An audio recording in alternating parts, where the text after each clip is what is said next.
3, 2, 1. Right, hello there everyone, welcome back to James Redmond TV. I've used this line before, but I feel like it's a very suited time to be able to use it again. Why do they call me the postman? It is most certainly because I always deliver, and today I feel like I've delivered again on a very, very high level by, we mentioned it before, Rose, a hat-trick time, third time on James Redmond TV. It's Rory Jennings, ladies and gentlemen, back on Hammers Redmondinho TV. Rory, how are we? I'm good, mate. I'm honoured to be here. Thank you so much for having me. How are you? Everything going well? As well as well can be. I feel like we're going through pitch, away from the pitch. Away from the pitch. I couldn't be better, mate. I've been going to the gym, so I've been slimming up, making sure that I get the jawline a little bit more out there. Be doing like a little water diet. You know, did you care about your jawline? Do you still care about your jawline now? I don't care, not at all. Do you know what you get to a certain point in life? I'm married and that, James. Yeah.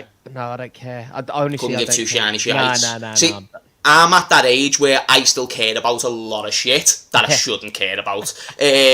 But that's just the life that we live, and we hope for the best. But no, lads, I really appreciate you getting on the channel. Your football expertise is always welcome onto James Redmond TV, and that's actually that's not me being. I'm being honest. I feel like I keep it transparent with my subscribers and the people who I get on the channel, and I think 7 times out of 10, 6 times out of 10, Rory's got a really good shout. 6 out of 10, I'll take that. 60%. I was gonna, in comparison to most, I would take that. That's bigger than I would have said about myself. So yeah, I'll definitely take that. I consider myself 4 out of 10, so you're above me in the pecking order in my own rankings. Rory, our teams are terrible, mate. We're terrible at football, but thankfully we've got 2 content creators who are more than capable to squeeze out 25 minutes to half an hour worth of content to try and seem like this game's going to be competitive. I suppose I'll start off with, where are you at mentally, confidence-wise, and where do you see, or how do you see Chelsea pan out in this? Do you agree with this? Regardless of form, regardless of position in the table, regardless of anything, Chelsea Liverpool is big. Chelsea Liverpool at Anfield is it's a huge game. Bigger than my future. Yeah, I don't really care whether it's a friendly. I always want Chelsea to play well against Liverpool. I always want Chelsea to beat Liverpool. If it's a game that I think it's steeped in history. If you think about what Chelsea and Liverpool both represent to one another, you're looking at one of the most significant Premier League rivalries. It's dissipated a touch, but there was a time when Liverpool, sort of Benitez Mourinho era. Yep, that was when it really got heated.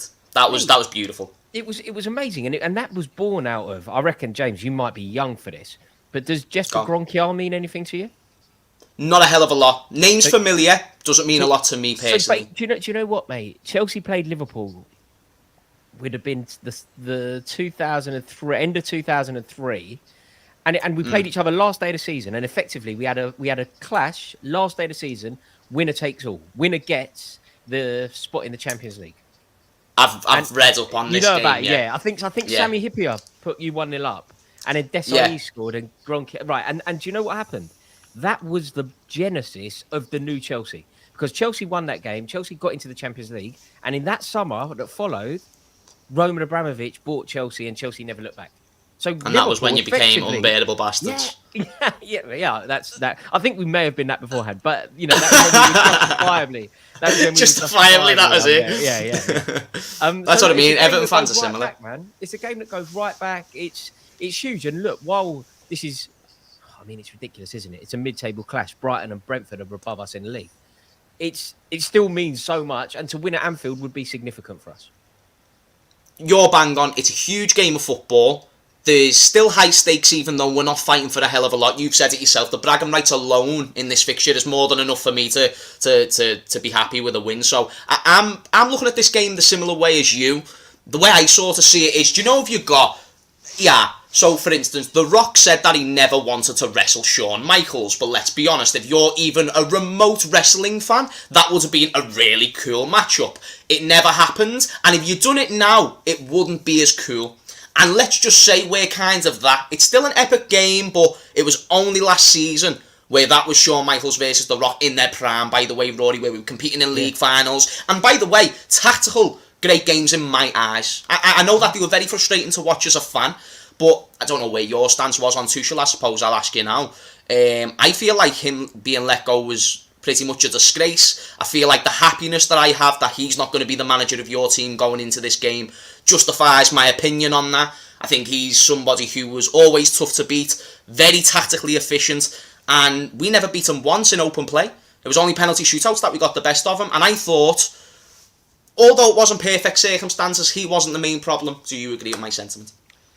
I agree with some of what you've said. I think you're certainly right that if you were to list the problems at Chelsea, Tuchel was, I mean, he certainly wasn't top 10. But then I would say that that's the same about Potter. I mean, I think you have to look at sacking Tuchel as one thing and then appointing Potter as another. So should Chelsea have appointed Graham Potter, the way that it's looking at the moment, it's looking like that was a left field shout that is so far not working out. I'm still fully in favour of Graham Potter. I think You've got to stick with it now. You've got to. I agree. Like now that you've got Potter.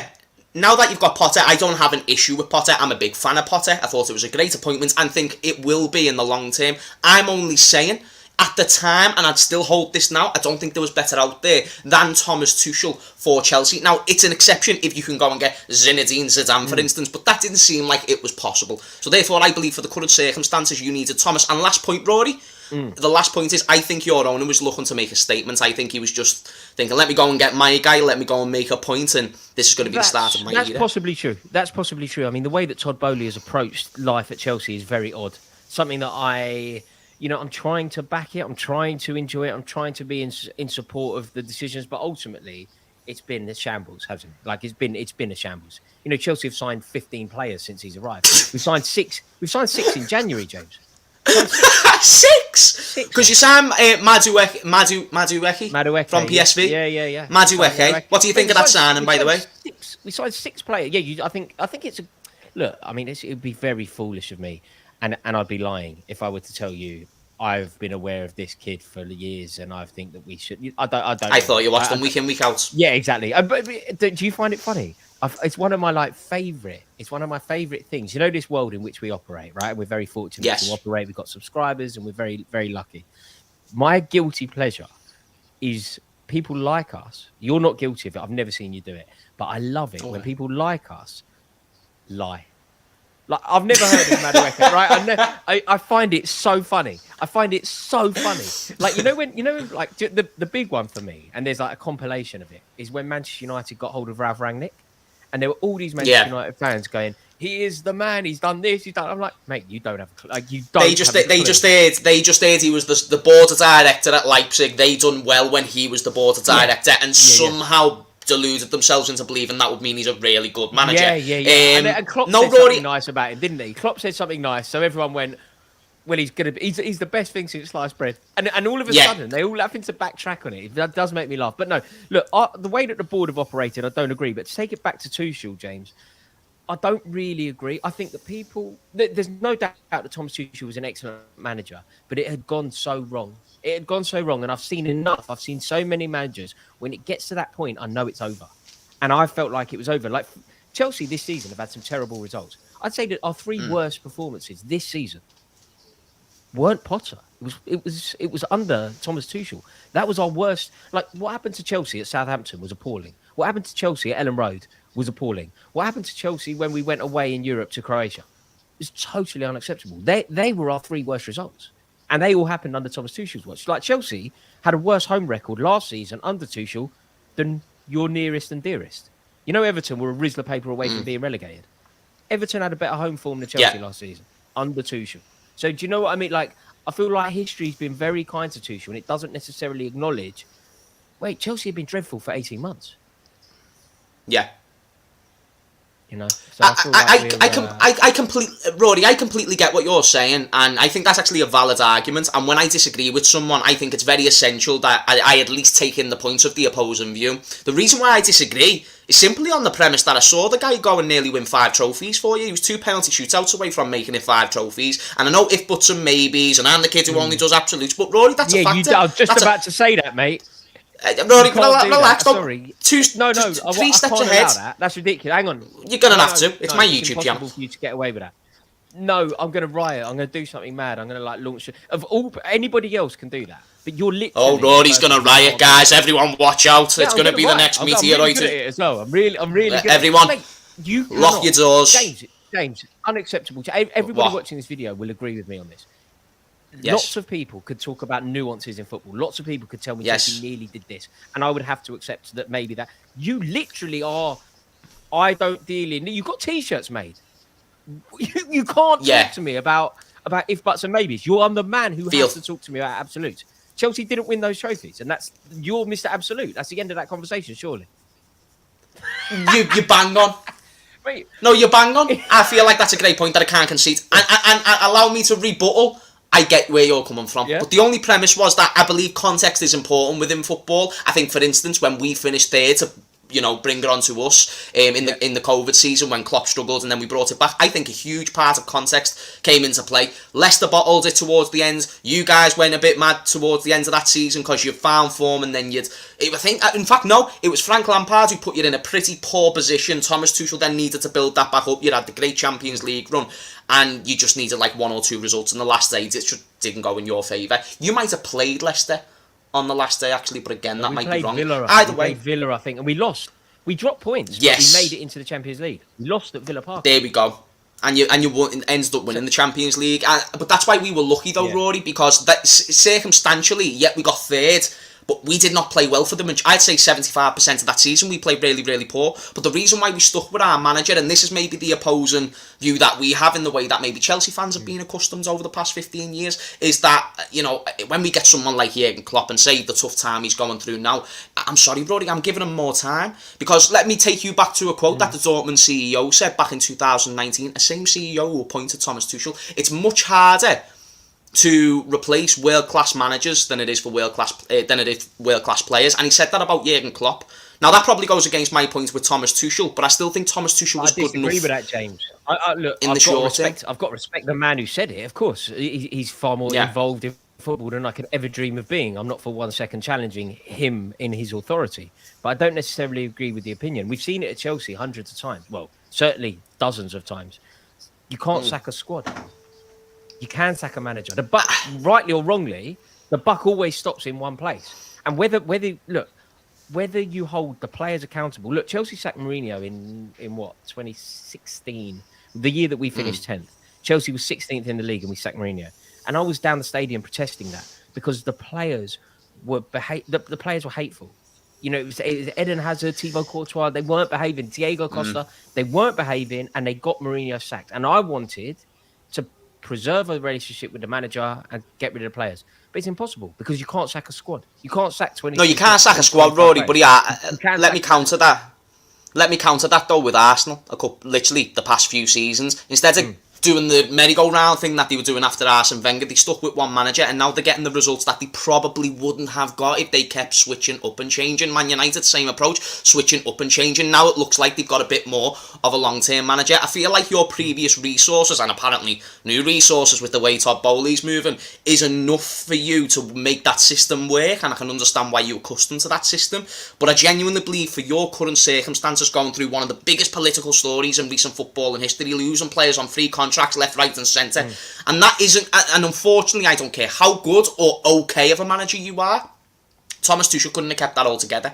He just couldn't have, and this is why I think Todd Bowley just came in to make it a point, and if you're only going to do it on the premise of making a point and making your name heard, that I am here to make a statement, I feel like you're not really taking into consideration for the long term of Chelsea Football Club, which is a massive worrying factor when you see City improving, Newcastle improving. I think it was important that you had, which on paper is a very credible coach, and Graham Potter, as much as I think he can become that, you are going into an era where you are spending like you want to win the Champions League this season, but you have not got the manager to back that up. So the contradicting views, not from you specifically, but just from the way your football clubs are run, I just think all the decisions you've made and the way it's gone is why you shouldn't let go of Thomas Tuchel. But I think it's fair what you've said, though, brother. Anything you want to counter with what I've just said? No. I think you're right. I think you are right. Like that's why I think they need to be separated. Like, I think a lot of Chelsea fans, even the ones that loads wanted to stick with Tuchel. I'd say the majority definitely wanted to stick with Tuchel. I wasn't in that. I wanted a new manager.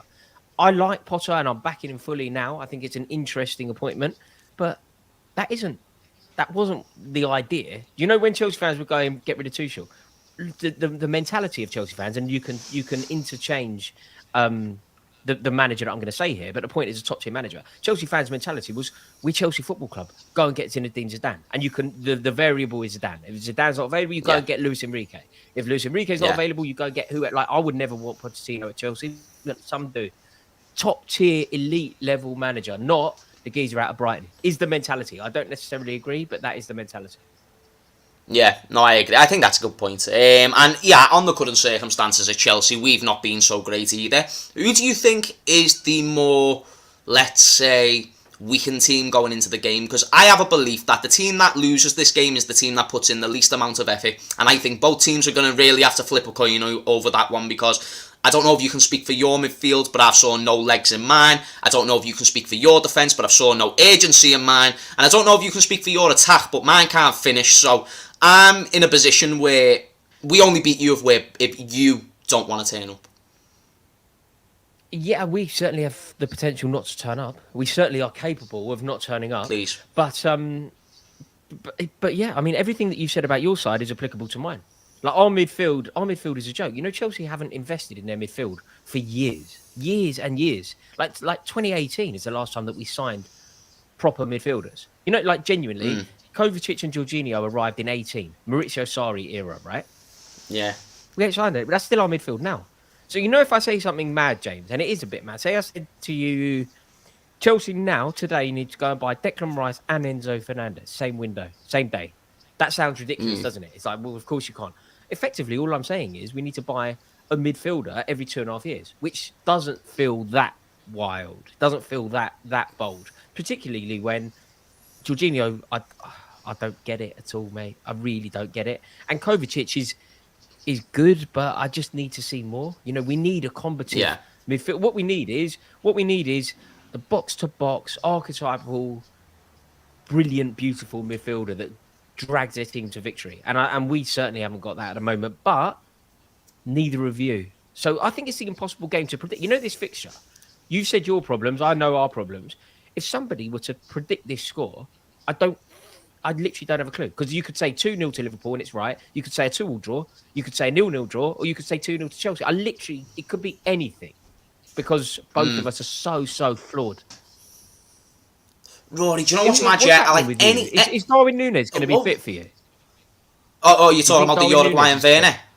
Right. There's the Uruguayan Werner fit. I don't know. I think he might be. It's touch and go with Darwin Nunez. That being said, if he is available, I actually think he's one of our biggest threats at the moment, and that just shows how poor we've been, because he's missing chances, but he's one of the main outlets. He's kind of a like for what Salah was, which is why I don't get why they're both starting simultaneously. But of course, Diaz is injured, Jota's injured. There is factors and variables. It's just when you see, my main issue isn't even with the attack, and there's been an ever-going debate, because I'm not a huge fan of Darwin Nunez, Rory. I suppose I'll ask your opinion. I've said that he's very comparable to Timo Werner, and it's not in a horrible way. It's not that I'm trying to be something different, but that's Rory, that's the worst thing you could have said. That is Rory, and look, I don't think it's an unfair comparison. I think it's quite an accurate comparison. I feel like it's honest. And also, Rory, let me take you back to a time. Sorry to interrupt you, sir, but when we nearly signed him before you swooped in, remember? Yeah. And but you know what though? That was Liverpool. That was Liverpool working out that something wasn't right. That was Liverpool. No, I remember you saying that. No, Rory. No, that was the profile of striker we was looking for, and that's why we went and got Darwin Nunez, somebody who's only had one good season at Benfica. He had an okay season in the second division of Spanish football previous to that. The way the board look at the footballers as well, by the way, they look at stats, and when I say stats, I'm talking in-depth stats. They'll look at average position. How often will the player be on this ball, and how often will Virgil van Dijk be able to play that ball? How often will Trent be able to play that ball? And it's like a team, and this is how they decide players within the scouting system. Anyway, we've appointed him on the premise that he can run in behind, he can cause chaos. And was that a word that you've ever used with Werner?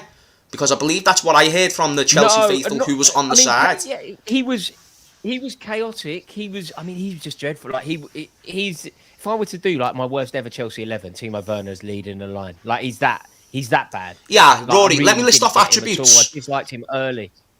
Yeah, let me list off attributes of what Werner was good at and what he weren't. So, first touch. Dreadful. Like, dreadful. Yeah, finishing consistency. no consistency in any. I mean, consistently bad actually. Because he was quite consistent. In fairness to him. Yeah, he missed all the time. 10 out of 10 for consistency. He's always dreadful. Yeah. Dribbling. Erratic, like sometimes, but no. So all the same things come to Darwin Nunez, at least in my eyes, and I can only be honest, when I come on a platform, it would be a disservice and actually quite patronising to my audience who tune in for what I would consider decent footballing knowledge, not unspecial, but it would be a big shame for the limited footballing knowledge I have to come on here and lie about what I'm seeing just because he's the new big flashy signing. I've received high standards, granted, in recent years. I saw the Sadio Manes, I saw Mohamed Salah at his best, I saw Bobby Firmino controlling a false number 9, I've also saw Manchester City drop collectively points-wise as a team since they've got Erling Haaland, not because of Erling Haaland, and I won't bring up something you said about him because you've been asked 1,000 times about that, but what I will say is when these teams... Was I right? But you might, maybe not in the way people assumed, but in the overall way that people have taken it. Okay, yeah, Ronaldo, how many goals did he score last season? 22, 23, something like that. 18 in the league, wasn't it? Yeah. Okay, 18 in the league, but United finished second before him, finished 6th while he was there, and then where are they now? They're much better. And it's the same with Liverpool. We've dropped off since we got an out-and-out number 9. City dropped off when they got an out-and-out number 9. Bear in mind, they were getting 100 points when Aguero was injured. So it weren't really that bad of a system for City. So I not only do I question the system from the manager, but I question the choice of player that he's chosen. Because, listen, I'm on the side of Arsene Wenger. I believe technical ability can only go so far after the age of 14, 15, 16. If you show me a fella's first touch at 21, I don't see it go considerably better at 29. That's why I question Darwin Nunez. That's why I've compared him to Werner. And that's my point of view on him. I think you're certainly onto something. The difference that I will give Timo Werner, the reason why I think Darwin Nunez has a little bit more to offer is because he has a presence. He is a whirlwind. He is there. He is relevant. Like Timo Werner had it, but in a very different way. Like Timo Werner was shocked at the physicality of the Premier League and could be bullied. I mean, in the way that Alvaro Morata could be bullied, that can't happen to Darwin Nunez. So I think that there is hope, but yeah, do you know what, mate? You know this model that Liverpool have, and lots of clubs have, for signing players. I just don't get it. You know this stats. Mad. Never watching the foot. Like watch them. Like, how do you quantify all of the things that stats can't? Like you heard Pep Guardiola yesterday. Did you hear his press conference where he was talking about the fire in the footballer? Like you need that, and a stat operator can never quantify that sort of thing. So so look, overall, I think, do you know what? I think this is probably, you know how you said you kind of back Tuchel because you're happy he's not Chelsea's manager tomorrow. Darwin Nunez is potentially out tomorrow. I would rather face a Liverpool team without Darwin Nunez in it. I think Liverpool are more of a threat to Chelsea with Darwin Nunez, partly because of our back line as well. Our back line won't like Nunez one bit. Yeah, it is the thing, and last point on Nunez, because people always seem to get it twisted. Right now, he's actually been one of our best players, but it's been a very bad bunch. My question was always, even before he joined, based on what I'd seen of him at Benfica and against us in the Champions League last year, is that simply I don't think he's good enough to win us league titles and Premier Leagues, and Champions Leagues, but all remains to be seen. Rory, we're going to wrap up in 1 second, but I need to get the spoiler for the game. What are you saying the score's going to be? Is it going to be a Chelsea win? Is it going to be close? How do you see it going? I think it would be really close. But I'm going to just go with my my heart, James. If I say my head result, it won't be. It's certainly not what I want to happen. The way I feel like it will go in my heart is that Chelsea win the game. What am I talking about? Chelsea aren't winning at Anfield. Come on, Rory. Show some cojones. What? Show some balls. You know what I mean? You would on EastEnders. Chelsea win the game 2-1. Yes, love that. Somehow. Love that. That is the true character of Rory Jennings right there, ladies and gents. I agree. I'm messing. I'll say 2-1 Liverpool. I think it's really one of those games. I don't know how it's gonna go. I'm just gonna hope for the best. And you know what as well? I might even get some laughs. It might be a really, really bad game of football, which usually results in a really, really good game of football. So misplaced passes. As long as we get the 3 points, do the more you want. It'd be fun. No matter what, it will be fun. Defo, mate, defo. Rory, you're way bigger than me, but you want to promote any of your platforms on this channel? Of course. If anybody enjoys football content, has enjoyed this chat, how do we do it, Jake? Is the link in the description? The link will be in the description now you've mentioned it. In fact, Rory, it'll be in the title. Oh. So people go and click on the title and type in his name on the socials. Defo, amazing. You're very kind Rory, having me on, James. Thank you so much. Thank you, brother, and I'd love to get you on soon. If you need anything for your channel, you know the score. Guys, be sure to smash a like, and if you didn't like the video, smash a dislike and let me know why in the comments down below. And on top of that, appreciate all the support on the channel recently. You guys continuing to tune in and continuing to grow allows me to get great guests like Rory on, so all the support is appreciated, and go and support him because he's helped us out today. Give us your score predictions. Much love to you and your mothers, and we will see you in a bizzle. Peace out.